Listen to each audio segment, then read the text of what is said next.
Bismillahirrahmanirrahim. Assalamualaikum warahmatullahi wabarakatuh. Apa kabar teman-teman semua? Semoga sehat selalu. Dan sebelumnya aku mengucapkan selamat tahun baru Hijriah 1442.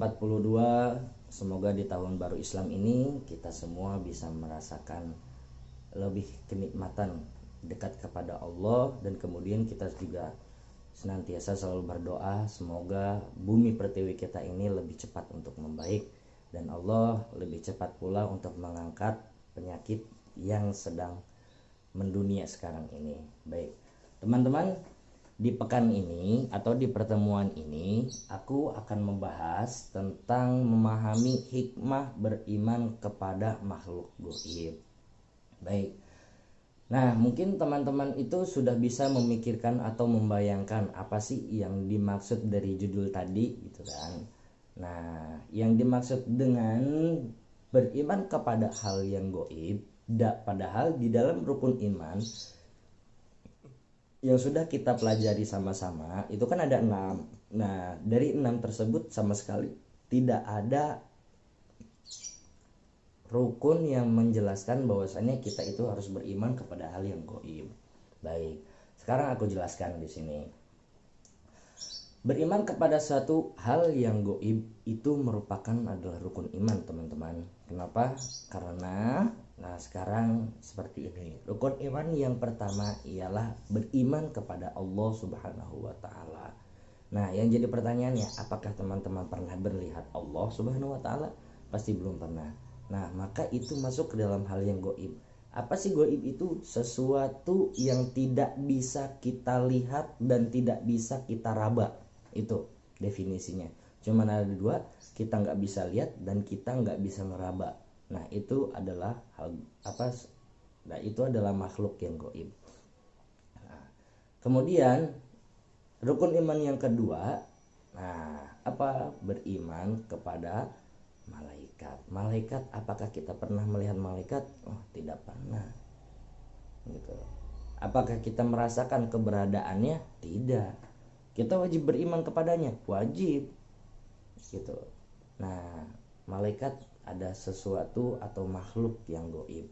Nah, maka beriman kepada makhluk yang gaib itu masuk ke dalam rukun iman, tapi tidak ditulis.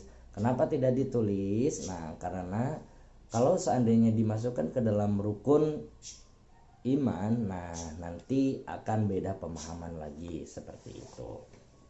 Nah, di zaman seperti sekarang kita rasakan ini, yang serba ya mohon maaf mungkin aneh gitu ya. Kita biasa merasakan sering berkumpul dengan teman-teman, keluarga, tetangga, dan yang lain sebagainya. Kemudian sering yang suka jalan-jalan ataupun yang lainnya. Nah, sekarang itu untuk sementara tidak bisa melakukan hal seperti itu. Kenapa? Karena Allah sedang menurunkan makhluknya ke dunia ini dengan tujuan untuk atau untuk membedakan ataupun memisahkan siapa saja sih orang-orang yang beriman kepada Allah itu seperti itu. Siapa saja sih orang-orang yang taat dengan anjuran dan ajaran Rasulullah terhadap penyakit itu. Siapa saja sih orang-orang yang taat akan perintah Allah seperti itu. Nah, maka di saat seperti ini yang harus kita lakukan ataupun sama-sama kita perbanyak adalah berzikir, memohon dan berdoa kepada Allah. Semoga Allah senantiasa mengangkat penyakit yang sedang mendunia ini. Ya, seperti itu. Nah, beriman kepada hal yang gaib itu merupakan suatu kewajiban bagi kita semua. Kita kembali lagi ya. Merupakan kewajiban bagi kita semua. Kenapa? Kalau seandainya kita tidak meyakini hal yang gaib, itu sudah pasti akan mengurangi nilai dari rukun iman tersebut. Nah, di sini satu hal yang gaib itu pertama itu ada dua macam. Hal yang gaib pertama yang bisa dilihat dan tidak bisa dilihat. Gitu. Ada yang bisa dilihat tapi tidak bisa dilihat, ada yang bisa diraba dan ada juga yang tidak bisa diraba. Seperti itu.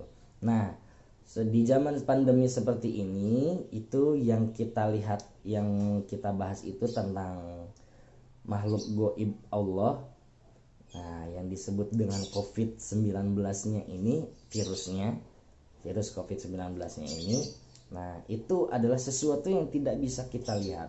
Artinya apa? Kita memerlukan suatu alat yang memang bisa untuk melihat bentuk dari virus tersebut.